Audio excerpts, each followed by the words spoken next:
Cambiamos el tema. Expertos y académicos chilenos detectaron la concentración de metales en la nieve localizada en parte de nuestra cordillera, la cordillera de los Andes. Por ahora los niveles de toxicidad no son altos, pero sí no se toman los resguardos necesarios, podría terminar contaminando las aguas de deshielo.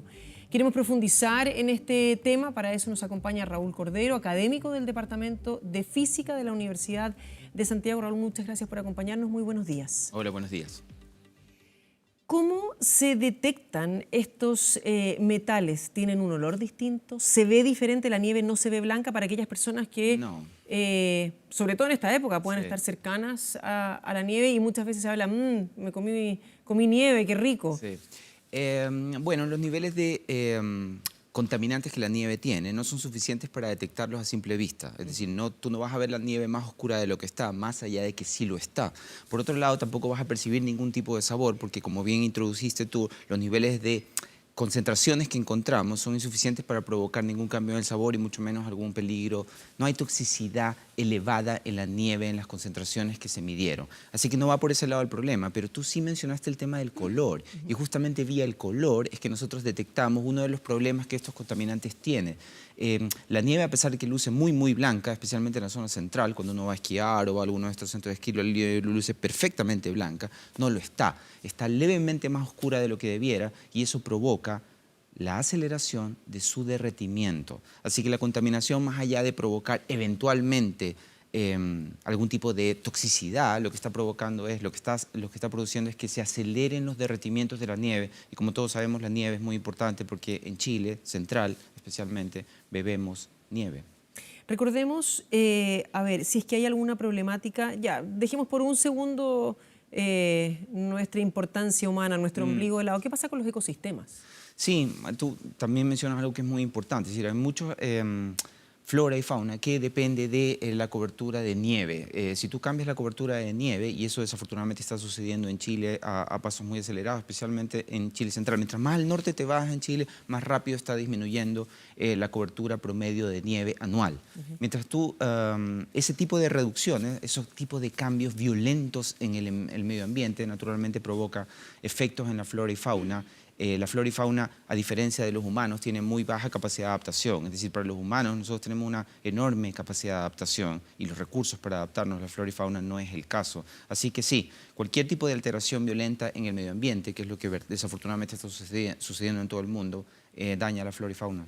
Ahora, ¿este derretimiento es producto de esta contaminación Sí. o es producto del cambio climático, que también lo hemos...? Bueno, esa es excelente pregunta y esa es justamente la motivación de este estudio. Cuando nosotros iniciamos el estudio ya estábamos conscientes de que en Chile teníamos una disminución en la cobertura de nieve promedio y lo que a nosotros nos interesaba saber era cuánto de esa disminución era responsabilidad de la contaminación que se genera en las ciudades o en los grandes centros industriales del país.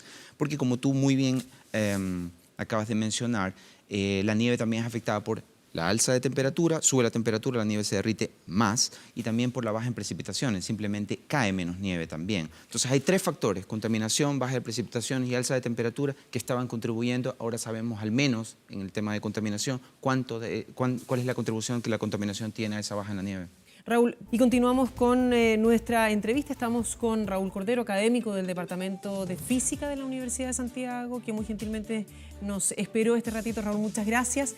Y estábamos hablando respecto de las causas del derretimiento de la nieve. Parte de ella es entonces estos metales que encontraron, pero no hemos hablado de qué fue lo que se encontró en la nieve. ¿Cuáles fueron esos metales? Bueno, depende mucho de la zona. O sea, en este esfuerzo en particular se tomaron muestras de nieve desde la zona de Putre, en el extremo norte del país, hasta la latitud de Puerto Montt prácticamente. Así que lo que estuvimos analizando es el contenido de esa nieve. Entonces, en el extremo norte del país se encontraron concentraciones significativas de metales, también mucho polvo. Naturalmente, frente al desierto siempre va a haber más o menos altas concentraciones de polvo, es natural eso. En el norte chico había mucho polvo y en la zona central, también en la zona de Curicó, encontramos nieve con concentraciones de metales significativas. Lo que se llama elegantemente enriquecimiento antrópico era significativo. Eso significa que esa nieve es la que estaba más contaminada. Más hacia el sur había arenas, cuarzo, decimos nosotros, que es básicamente polvo, un poco de arena, y en la zona de Osorno, por ejemplo, donde están buena parte de los volcanes que tienen fumarolas activas, además de la señal antrópica de la contaminación por el uso de leña, esta campaña de mediciones se hizo a fines de invierno, también había mucha ceniza volcánica, es decir, arsenatos. Así que más o menos tenemos una mejor idea hoy de cuál es el contenido, qué es lo que tiene la nieve. No es simplemente H2O la nieve en Chile.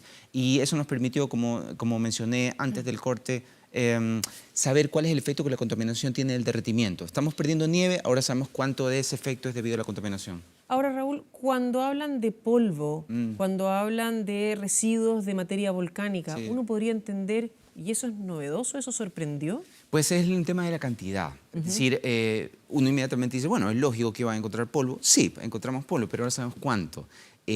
Por ejemplo, también era lógico pensar que si tú tienes una enorme cantidad, la industria minera de Chile está concentrada en el norte grande, era natural que esa industria tenga algún tipo de efecto en la nieve, es decir, era lógico que íbamos a encontrar Era lógico, pero metales. tal vez no natural. Lo No es natural era natural. el polvo. Lo natural es el polvo, pero también era lógico que íbamos a encontrar metales. El asunto es que es la cantidad, ese es el tema. También nosotros sabemos que vivimos aquí en Santiago, en la zona central, vivimos al lado de las montañas. Es lógico que cuando tenemos una emergencia ambiental y de pronto mejoran las condiciones de ventilación, el aire que sopla se lleva esa nube de contaminantes a la cordillera. Eso es absolutamente lógico. Lo que no teníamos tan claro es hasta qué altura esa nube es capaz de escalar la cordillera, hasta dónde llega la contaminación y cuál es el nivel. Raúl, ¿y lo sorprendió este nivel? ¿Esperaban menos? ¿Había mediciones anteriores? No, no había mediciones anteriores. Eso es lo inédito del resultado, eso es lo interesante de la investigación, pero no nos sorprendió. Al menos en la zona central los niveles son dentro del rango que consideramos razonable. Lo más sorpresivo de este estudio en particular son relativamente bajos niveles de metales que se encontraron en el norte chico. El norte chico también tiene una industria minera relevante, también hay industrias, también hay ciudades, pero los niveles de contaminantes que encontramos eran relativamente pequeños. El problema en Chile de la contaminación de la nieve, del oscurecimiento de la nieve debido a esta contaminación, se concentra en la zona central. Y eso es importante porque es la zona central donde más nieve usamos para beber. Esta acumulación, ¿sabemos a lo largo de cuánto tiempo se ha producido? Porque tú decías, claro, esto se hizo a finales de invierno, por lo tanto Sí. había más residuos de lo que es la contaminación por leña, Sí. por el uso de la leña. Especialmente en el sur. Sí. Pero ¿quiere decir esto que de aquí a X cantidad de tiempo más vamos a tener una nieve mucho más contaminada? Bueno, si la nieve no se derritiera durante el periodo de verano, ese sería el caso. La contaminación se iría acumulando y acumulando y acumulando. Pero en este caso nosotros estuvimos revisando la nieve que se acumula durante todo el invierno. El muestreo se hizo a fines del invierno justamente para capturar lo que uno elegantemente llama la columna de nieve acumulada. Te fijas, tú muestras nieve a distintas profundidades y vas a encontrar cómo se había ido depositando durante todo el periodo de invierno la nieve. Así que eso fue más o menos lo que se hizo. ¿Qué pasa con nieve que está más arriba, donde Sí. permanece? ¿Llegan Sí. estos contaminantes? Sí, llegan, pero afortunadamente no en altas concentraciones, no lo suficientemente significativas como para producir un derretimiento importante. ¿Te fijas? Lo que más o menos sucede es que la nieve la contaminación alcanza con concentraciones significativas, zonas en las que la nieve usualmente se derrite a fines del invierno o al comienzo de la primavera. Lo que sucede es que con estos niveles de contaminación el derretimiento llega antes y eso significa que la cantidad de nieve acumulada que pasa el invierno, llega a la primavera, disminuye y disminuye significativamente. Disminuye y no solamente eso, podríamos inferir que el derretimiento va a ser mucho más potente, por lo tanto se van a alterar cursos de ríos o de riachuelos. ¿Cuál es la principal consecuencia que están viendo ustedes? Justamente eso, es decir, la disminución de los cursos de ríos, la cantidad de nieve acumulada. La semana pasada salió un estudio muy interesante de la Dirección General de Aguas, da cuenta de una disminución significativa en el caudal de los ríos en Chile. Por ejemplo, el río Maipo en particular, en las últimas 4 décadas ha perdido el 20% de su caudal. Es una tendencia que desafortunadamente podría mantenerse y como habíamos conversado antes, eso es consecuencia de que la cantidad de nieve que se acumula, de la que finalmente se alimenta este río y otros ríos de la zona central, está disminuyendo. Las razones que explican esa disminución son básicamente 3. Alza en la temperatura, lo que llamamos usualmente calentamiento global, disminución en las precipitaciones, llevamos varias décadas de sequía, pero esto se arrastra de antes. Hay una tendencia a la disminución de precipitaciones muy importante en la zona central y centro-sur, así que eso también influye, cae menos nieve. Y el otro factor que queríamos analizar era el efecto de la contaminación, que hace que la nieve se derrita antes.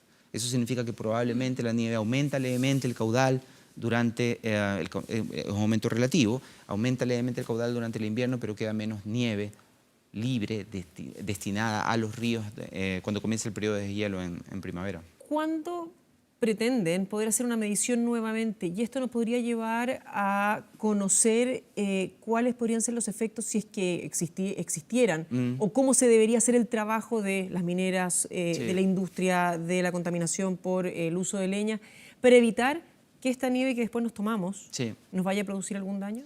Sí, pero mira, lo que hay que hacer es justamente atacar las fuentes de contaminación, ¿ok? Pero no es tan problemático como suena el hecho de que hayamos encontrado trazas de contaminantes en la nieve. Y no es tan preocupante como suena porque en realidad esos mismos contaminantes que encontramos en la nieve son los mismos que los habitantes de todas las ciudades de Chile respiramos a diario. Es decir, lo que hay en la nieve de la zona central es lo mismo que estamos respirando hoy. Una fotografía en blanco. Exactamente de eso se trata.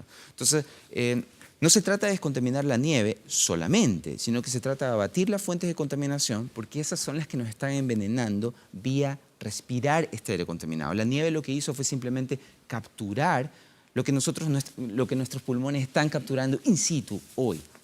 Ahora, el estudio llega en este caso particular hasta Osorno. Sí. ¿Qué pasa con los derretimientos o hay algún conocimiento respecto de lo que ocurre con los derretimientos de campos de hielo sur? Sí. Cuando, por ejemplo, veíamos hace una semana o así desprendimientos de grandes bloques, rotación en el lago Grey, por decir algo. ¿Tiene alguna relación o ninguna? Sí y no, es decir, todos los derretimientos están influidos por los mismos factores que mencioné, pero la huella de la contaminación en campos de hielo o en el extremo sur del país es mucho más baja. ¿Por qué? Porque hay mucha menos gente y como hay mucha menos gente, hay mucha menos de contaminación por leña. El uso de la leña es terriblemente negativo, no solamente para la calidad de aire. En la zona centro-sur del país tenemos muchas de las ciudades en el top 10 de peores ciudades con calidad de aire en Sudamérica. Eso es debido al uso de leña. Y esa leña no solamente envenena a las personas que viven ahí, sino que además está oscureciendo la nieve en esa misma zona. Afortunadamente eso no sucede en la zona en el extremo sur del país. Por ejemplo, tú mencionaste Campos de Hielo. Campos de Hielo está perdiendo volúmenes de hielo y nieve gigantescos, extraordinarios. Pero al menos no es debido a la contaminación de este tipo de materia que utilizamos, es debido a la contaminación por CO2, por los gases de efecto invernadero que están calentando el planeta. Son, de hecho, una parte que está unida por unos puentes, tengo entendido, 400 metros más o menos, este pedazo grande que se desprendió. Ahora, esta situación, no somos el único país que la está viviendo. Sí, no somos el único país. Hay estudios en el extranjero, ¿podemos de alguna forma tratar de tener algún parámetro, ya que no hay estudios anteriores en nuestro país? Sí, justamente una de las cosas que nosotros hicimos es para poder hacer comparables los niveles de contaminación que encontramos, replicar, adaptar exactamente las mismas metodologías de medición que se utilizaron para medir contaminación en la nieve que se han empleado para mapear prácticamente todo el mundo. La cordillera de los Andes era una de las pocas en las que no se había hecho este tipo de estudios. Entonces, por ejemplo, los niveles de concentración de hollín, de carbono negro, que nosotros encontramos en la zona centro de Santiago están por encima de los promedios en la mayoría de sistemas cordilleranos cerca de ciudades del mundo. Por ejemplo, la zona central, en particular, muy cerca de Santiago, tiene niveles de hollín mayores a los que tiene, por ejemplo, la Sierra Nevada en California, que está frente a ciudades también importantes de Estados Unidos. Sin embargo, cuando tú tomas el promedio de toda la cordillera, las concentraciones no son tan altas. La cordillera tiene zonas impactadas importantes. Una es la zona central de Santiago, pero hay otras zonas que afortunadamente no tienen una huella tan marcada de nuestra contaminación. ¿Se pueden hacer proyecciones? Fíjate que sí, pero por el lado de la contaminación no es tan problemática la situación. Es decir, los que vivimos en Santiago no lo notamos porque son procesos lentos, pero la contaminación atmosférica en Santiago, es decir, la cantidad de hollín que tenemos en el aire, entre otros metales, entre otros contaminantes, ha estado disminuyendo en las últimas décadas, ha disminuido significativamente y eso significa que la huella de nuestra contaminación en la nieve también está disminuyendo. Como se siguen tomando medidas de corte medioambiental para disminuir la contaminación atmosférica en Santiago y en la ciudad del sur, eventualmente también se va a hacer, la prohibición de la leña va a llegar en algún momento, lo más probable es que el efecto directo de este material particulado depositado sobre la nieve disminuya en el futuro. Desafortunadamente, ese efecto positivo se va a ver compensado por el lado negativo por los aumentos en la temperatura del planeta va a seguir subiendo y la disminución en precipitaciones. nosotros proyectamos que de aquí a mediados del siglo en la zona centro y la zona centro-sur las precipitaciones disminuyan alrededor de un 20% respecto a lo que era considerado normal a fines del siglo pasado.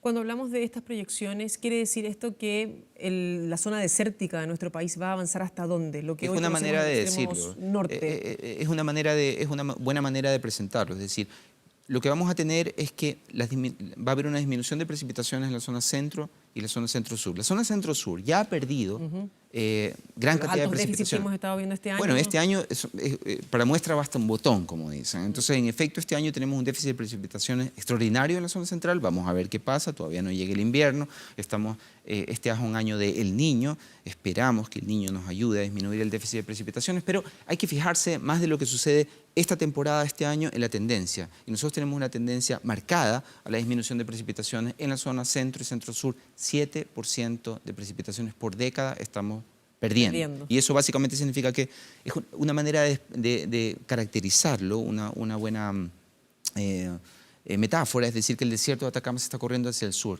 Y a medida que el desierto se corre hacia el sur, nuestra agricultura, que ahora está en la zona central, va a tener que correrse hacia el sur también, siguiendo las lluvias remanentes. Ahora, este déficit de precipitaciones no solamente se da en el norte y en el centro, lo hablábamos recién, también en el sur. De hecho, el último informe que tenemos, que revisamos hace una semana o así, habla de que dentro de las ciudades más impactadas estaba, por ejemplo, Chillán. Sí, Chillán es una de las zonas donde más nieve se está perdiendo. Nosotros no hemos estado analizando en este estudio en particular, pero nosotros hemos estado estudiando la nieve más en general. Entonces, por ejemplo, Chillán es una de las zonas en las que más nieve se ha perdido. Y naturalmente, si se pierde nieve, eso es consecuencia de contaminación.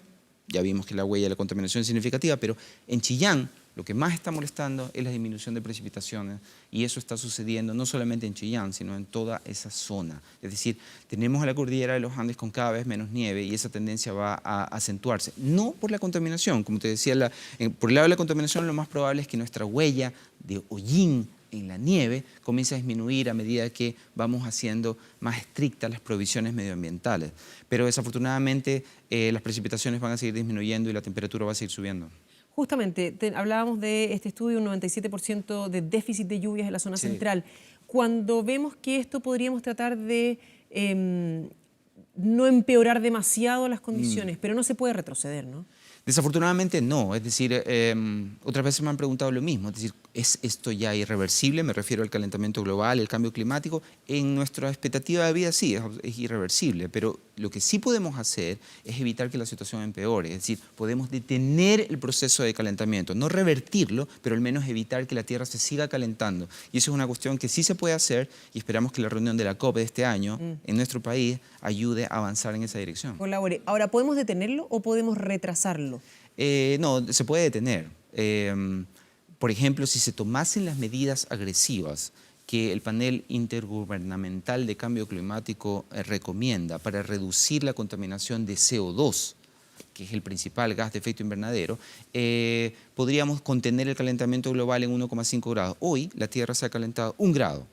Es inevitable que se caliente medio grado más, pero sí podemos evitar que continúe después de ese medio grado más el calentamiento. Y ese pequeño medio grado hace una enorme diferencia en la frecuencia e intensidad de eventos extremos. Ahora, ¿por qué entonces, si esta situación es tan clara o parece tan clara y tenemos pruebas tan fehacientes como por ejemplo el hecho de la nieve, hay grandes líderes mundiales que todavía siguen entendiendo y claro, y siguen entendiendo que esto es solamente parte de un ciclo, que no existe el calentamiento global y sabemos a qué me refiero, pero principalmente... Sí, muchos me podrían decir, sí, bueno, es una cuestión económica, obvio. Sí. No es más difícil que eso. Pero no solo eso, es decir, no solamente que hay líderes mundiales que se oponen a las medidas anticontaminación, sino que también hay personas comunes y corrientes que se oponen. No me refiero a la contaminación de CO2, pero sí a la contaminación de hollín.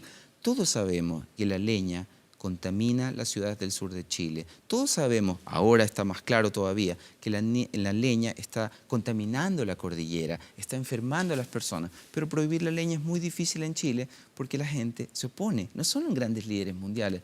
Nosotros, los chilenos, somos bastante difíciles a veces.